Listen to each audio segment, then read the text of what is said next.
Just so you know, you have been grilling your turkey wrong, and this turkey is different. Secret ingredients on how to elevate the taste of your turkey and how to make it juice. Hello sweet fingers lovers, welcome to my channel. It's your favorite girl again, Chef Bossy, and on today's episode I'll be teaching you the easiest way to grill your turkey.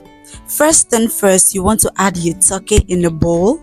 Then after that, we're just going to add our grated onion, our curry, our ginger and garlic powder, our thyme,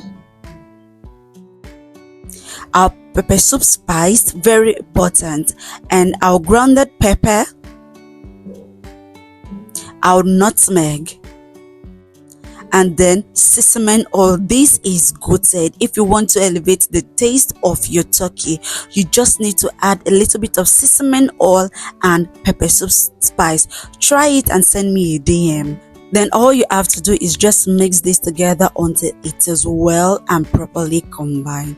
And also, if you're struggling with meal planning, you don't know what to eat, kindly purchase my meal plan that has over 90 recipes and also each grocery list. Kindly click on the link on my bio to purchase it. So all we have to do is just put this in our oven and allow it to sit between 30 to 35 minutes, and this is what we have. So let me know, sweet fingers lovers, what you think about this recipe. Are you going to recreate this recipe? Do not forget to watch our other videos to learn how to make your easy and affordable recipe. Thank you so much, and I'll be seeing you in the next video. Bye.